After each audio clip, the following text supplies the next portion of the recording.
All right, everybody. So as promised in lecture, I'm finishing out the lecture via a screencast, okay?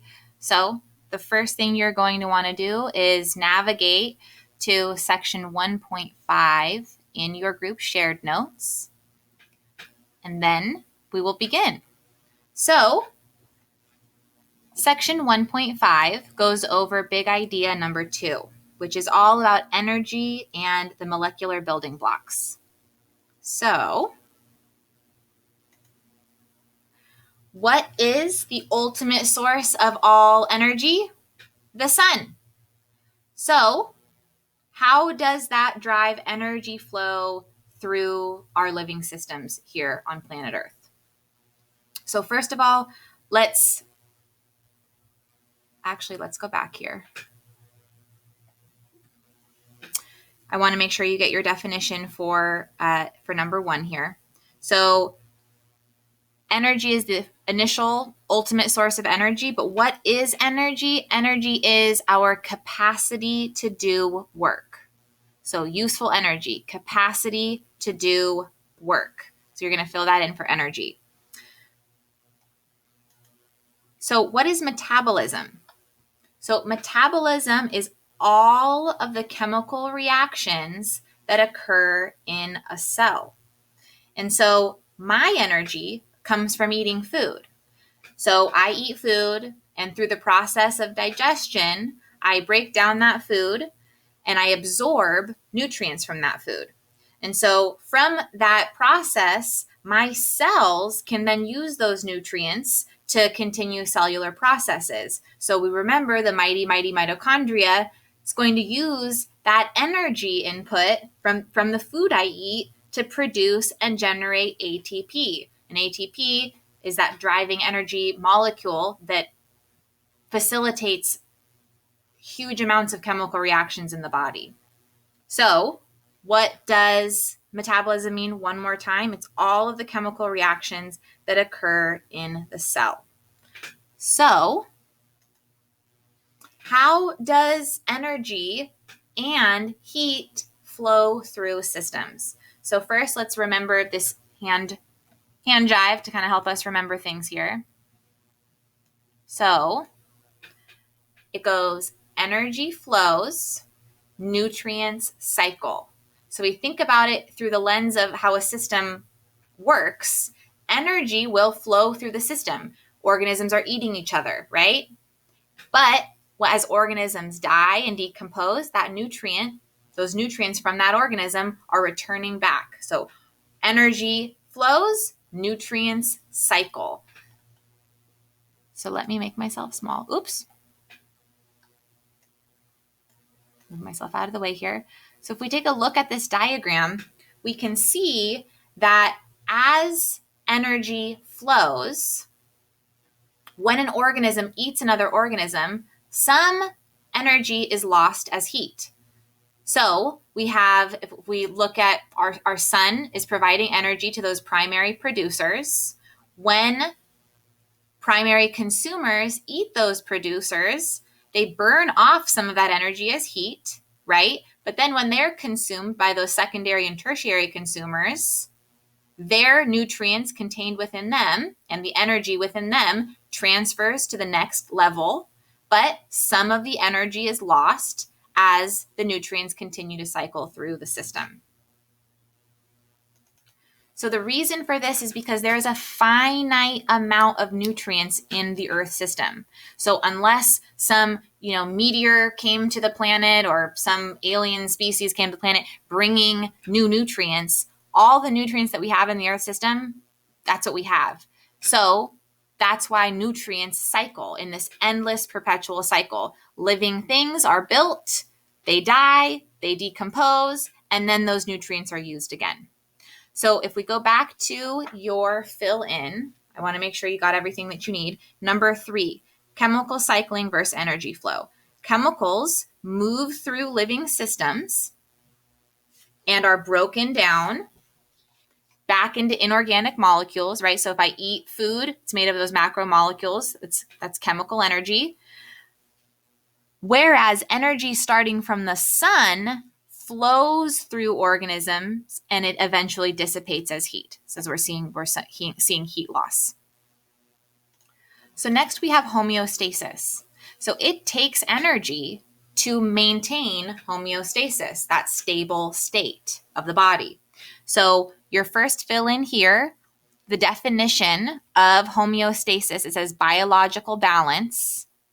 It means maintaining a constant internal environment despite fluctuations. Maintaining a constant internal environment despite fluctuations. So let's look at our runner here, right? She's obviously just had a very strong workout. Her body is trying to return her to a stable state.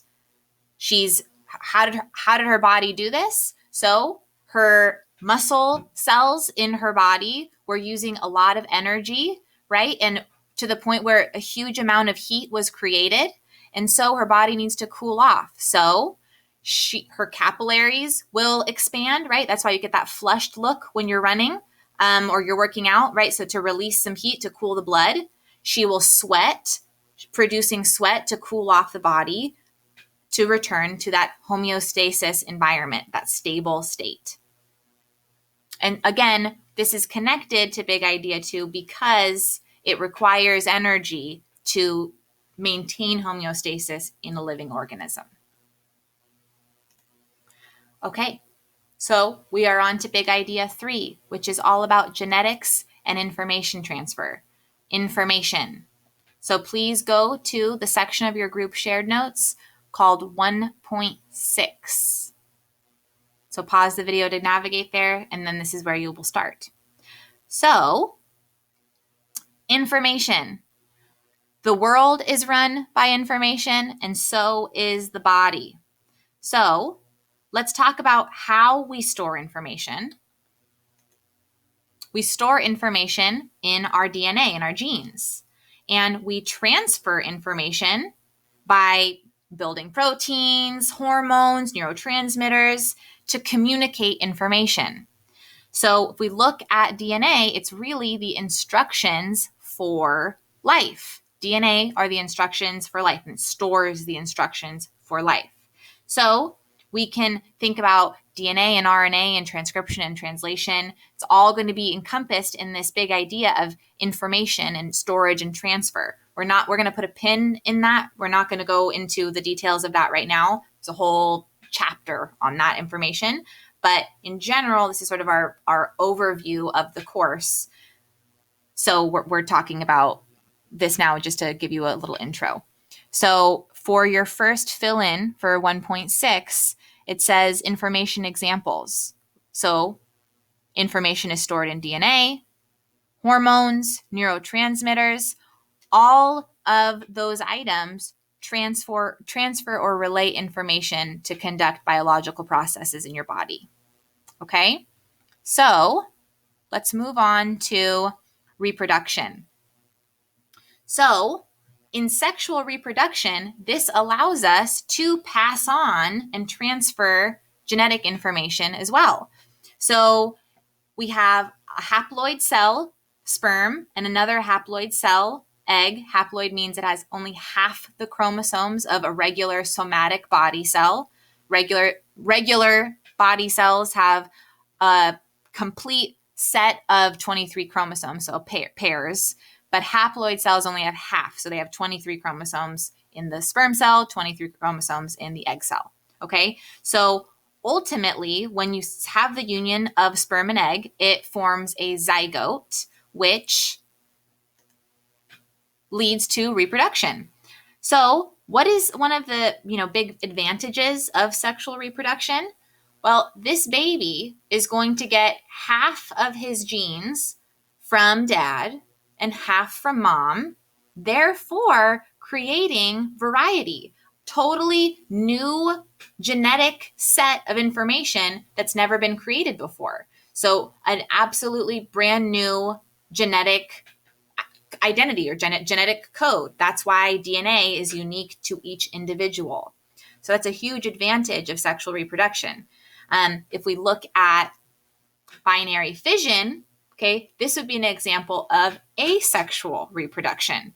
So bacteria, for example, they reproduce via binary fission. They're not reproducing like humans sexually. So essentially in binary fission, we have the parent cell that ultimately is able to clone itself. So it's a complete brand new copy of the exact same DNA set from the original parent cell.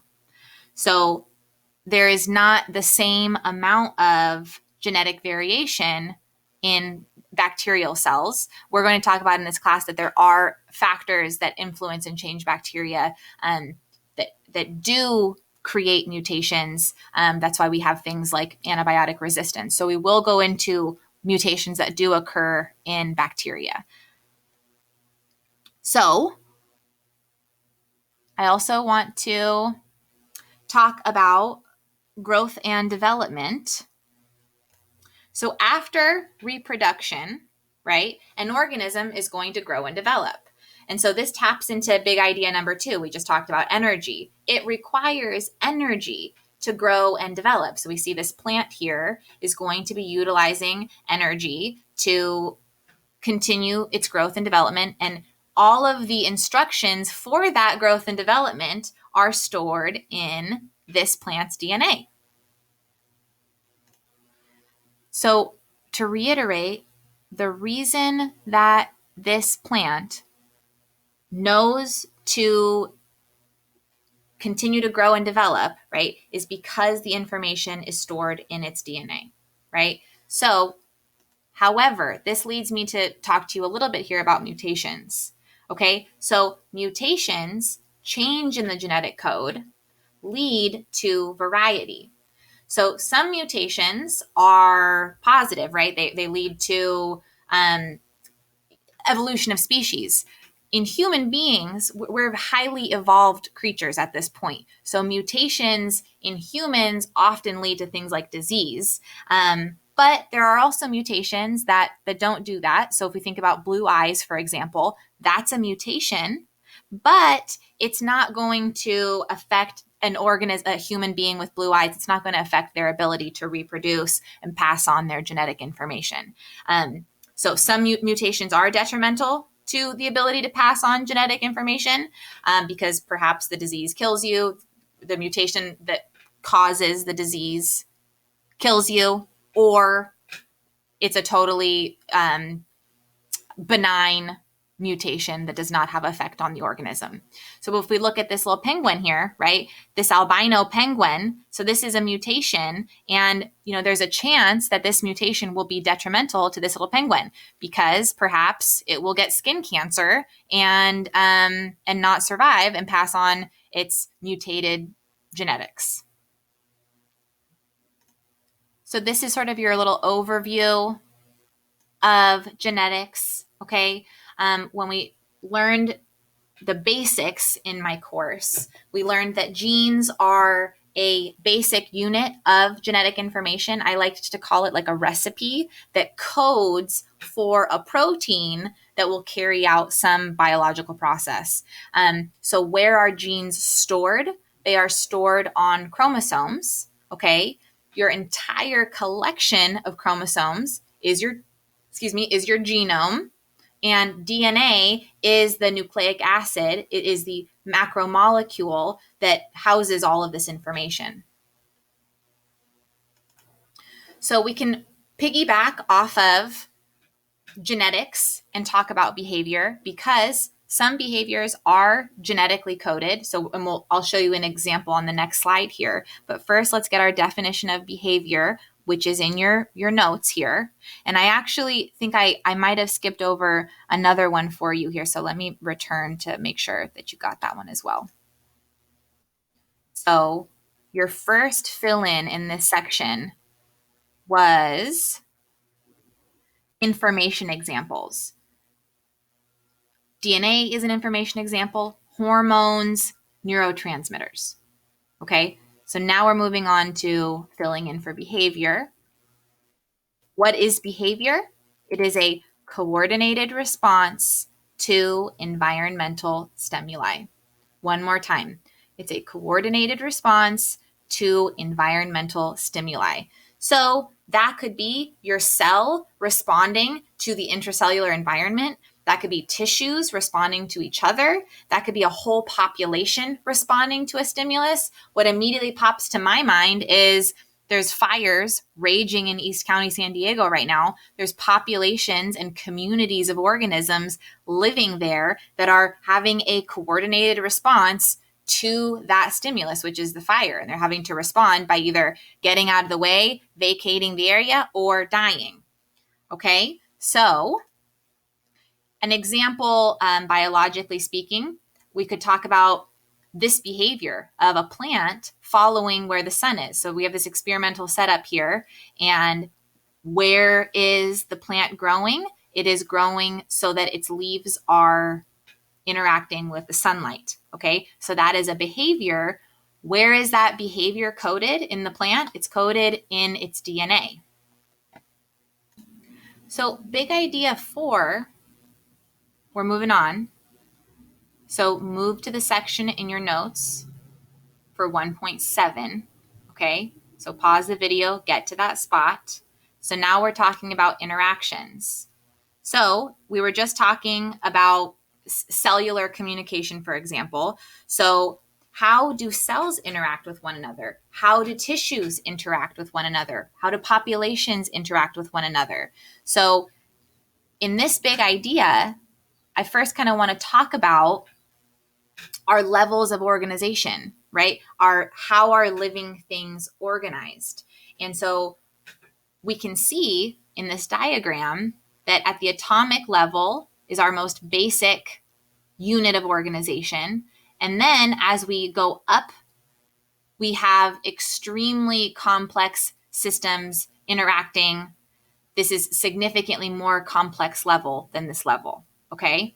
So I want to go through this section with you a little bit and make sure that we're on the same page about the organization of life, okay? So in your notes where it says organization of life, I'd like you to list from most basic to most complex our organizational structure here. So from atom to molecule, molecule to cell, and so on and so forth. So that's what you're going to be typing there. So as I expand on this a little bit, I do encourage you to capture some of the information I'm giving you here. So if we start at the atom, an atom is the most compounded version of an element. So for example, one atom of hydrogen is the smallest unit of that element for hydrogen, okay? So I can take an atom and I can bond it with another atom, and now I've created a molecule. So if I were to take 2 hydrogens and 1 oxygen atom, I have created 1 water molecule. So you can see immediately complexity has increased, okay? Molecules, whether they are very simple molecules or complex molecules like our polymers in our macromolecules that we've learned about, they build cells. Now there's 2 categories of cells: prokaryotic cells, which are our bacterial cells, and eukaryotic cells, which fall into the category of fungus, algae, organisms like humans are eukaryotic, okay? And so the reason that I have organelle in parentheses is because these molecules that build cells, they build cells that have organelles, membrane-bound organelles like, endoplasmic reticulum, the Golgi body. Those would be in eukaryotic cells because only eukaryotic cells have organelles. Perfect example, the nucleus. Eukaryotic cells have a nucleus to store the DNA. If we look at a prokaryotic cell, they have no organelles, so their nucleus is freely floating through their cell, okay?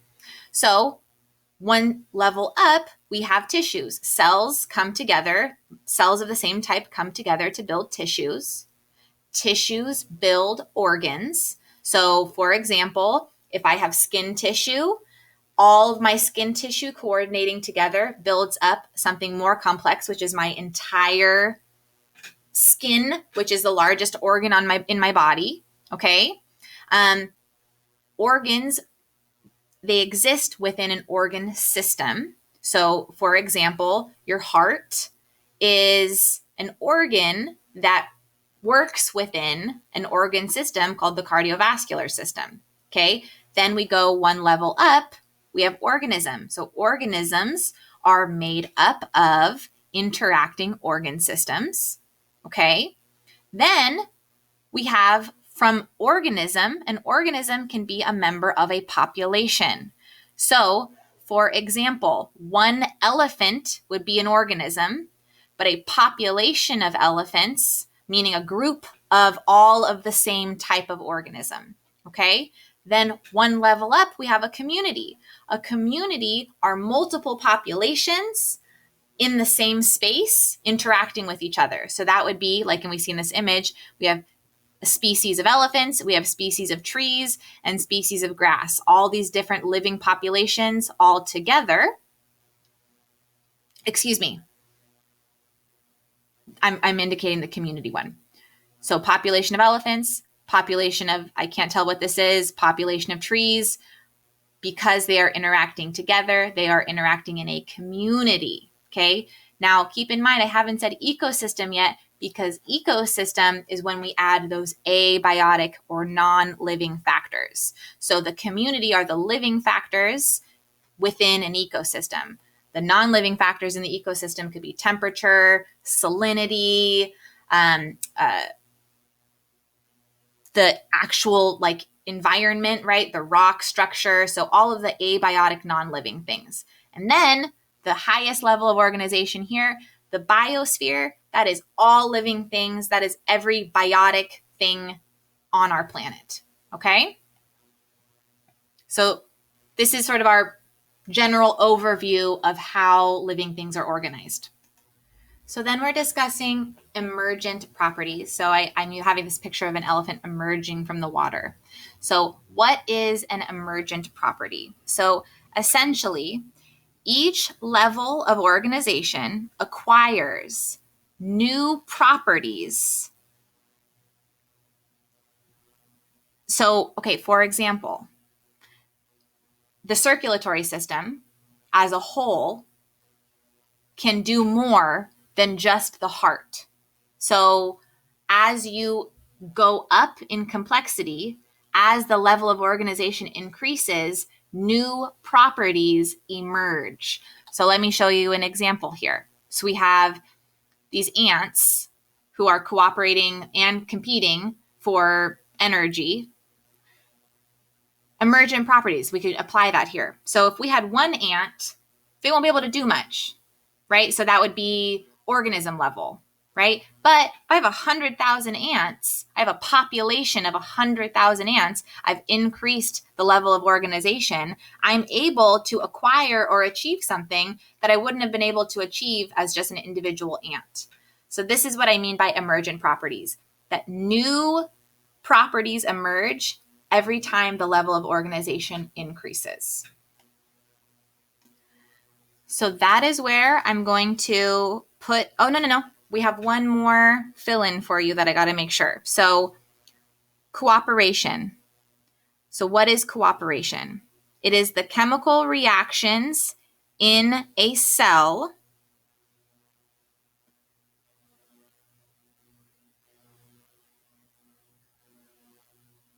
It is the chemical reactions in a cell all the way to the community structure in a forest. So all of the coordinating parts working together, whether it's one singular cell coordinating and cooperating to acquire material, to acquire energy, to create and code for a new material, all the way to how a community structure cooperates. It would be the combination of all of those factors is my definition for cooperation. So another example of this could be how your muscular system cooperates and coordinates with your skeletal system to enable movement, okay? Individually, you wouldn't be able to move around, but when the two systems cooperate, then you're able to acquire the functionality that you were trying to achieve, which would be to, move from point A to point B. Okay, so that is the video for now. So that should have covered all of your big idea notes. So in summary, I have gone through section 1.2 of your GSN, section 1.5, and section 1.6, because in class we followed, we did the steps for the evolution big idea. Okay, so watch out for my next video, which will be the addendum portion of your group shared notes. All right.